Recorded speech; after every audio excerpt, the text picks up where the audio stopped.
Now, if you thought the spectacle of what's going on in Europe could get any less edifying, then think again. With some of the EU politicians openly wondering about whether to let Greece default and the Germans shifting the terms of the bailout, the two countries' politicians are now engaged in a very public row, including some thinly veiled references to World War II. I'm joined now from our London studio by David Buick from BGC Partners. And David, when you were on our program last week, it looked like this bailout deal was within touching distance, and now they look like a bunch of bickering schoolboys. What's happened?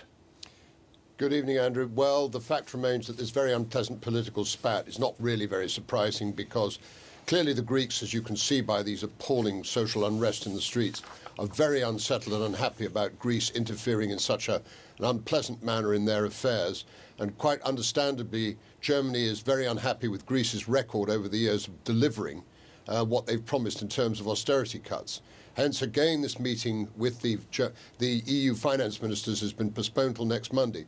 My reading of the situation is that a deal will be scrambled, whereby Greece will be in a position to repay its €14 billion loan on the 20th of March, and some sort of holding deal to give them some money so that they don't go broke will be held in place.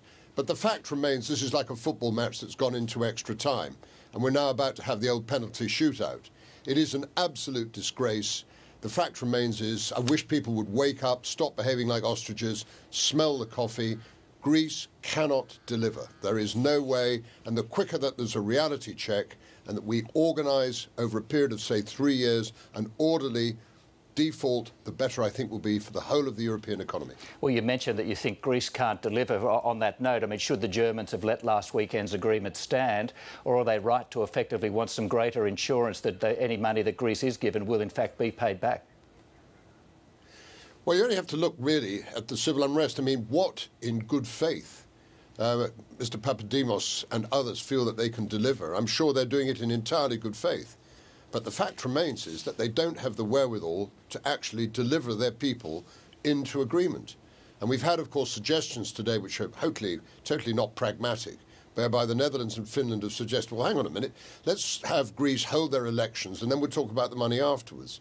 That doesn't work, because, again, we're going in our second year of postponing the evil day. And, you know, there's a limit to how much markets can take this.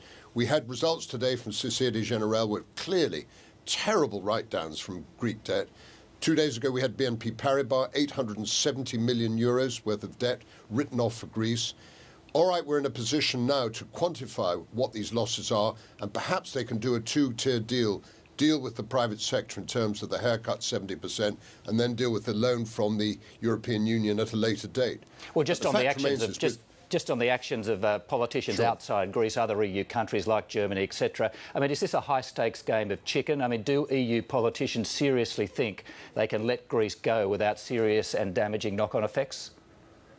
I think it's quite a different ball game, Andrew, today than what it was 2 years ago. If we'd let Greece go 2 years ago, I think the contagion, it would have been like a game of dominoes. All the banks would have fallen over.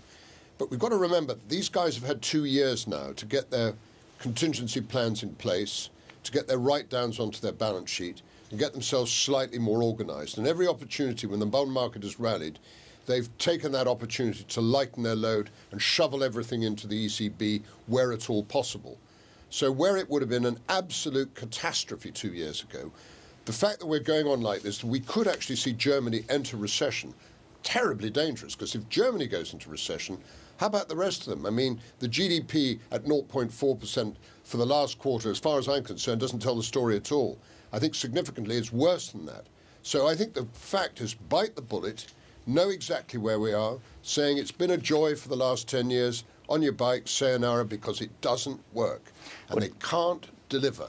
Well, David Buick, you referred to it as a football match in extra time. I think it's more than that. There'll probably be a replay, so I'm sure we'll be talking about this again. Thank you for your time. Pleasure.